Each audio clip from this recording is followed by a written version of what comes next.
উপমহাদেশে জেনজি বিদ্রোহ এখন আলোচনার তুঙ্গে। দক্ষিণ এশিয়ায় একের পর এক চলছে স্বৈর শাসকের পতন। প্রথমে শ্রীলঙ্কা, এরপর দক্ষিণ কোরিয়া, বাংলাদেশ, সবশেষ নেপালের একই পরিণতি।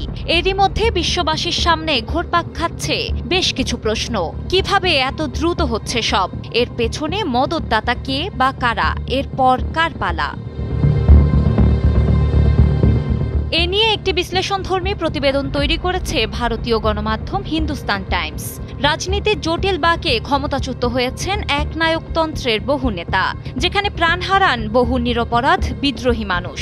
এই বিক্ষোভগুলো মূলত দেশগুলোর দুর্বল শাসন ব্যবস্থা, বেকারত্ব এবং যুব সমাজকে ইউরোপ আমেরিকার স্বপ্ন দেখানোর কারণেই হয়েছে বলে ধারণা করা হচ্ছে।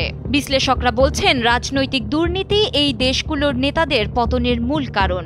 তবুও প্রশ্ন রয়েই যায়।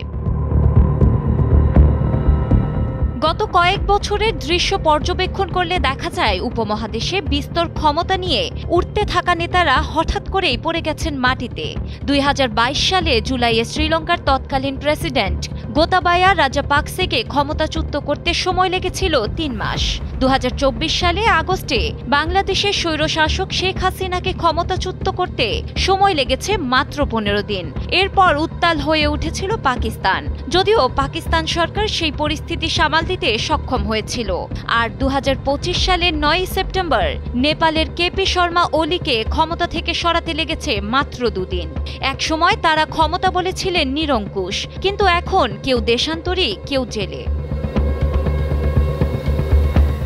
রাজাপাকসে, শেখ হাসিনা ও ওলি তিনজনই পশ্চিমা বিরোধী ছিলেন এবং রাজনীতিতে টিকে থাকার জন্য চীনের সঙ্গে হাত মিলিয়েছিলেন। ক্ষমতা হারানোর মাত্র 6 দিন আগে ওলি বেইজিংয়ে সামরিক প্যারেডে অংশ নিয়েছিলেন, যেখানে তিনি বা তার চীনা মদতদাতারা আসন্ন রাজনৈতিক বিপর্যয়ের কিছুই বুঝতে পারেননি।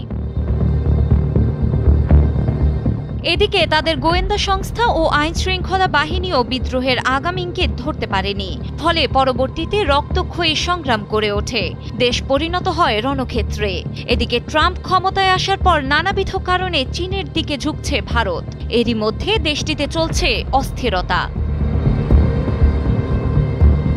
অ্যালগোরিদম, কৃত্রিম বুদ্ধিমত্তা এবং ডিপফেক প্রযুক্তির এই যুগে উত্তেজনা সৃষ্টি, বিক্ষোভ ও রাজনৈতিক বিভাজন রোধ করা প্রায় অসম্ভব।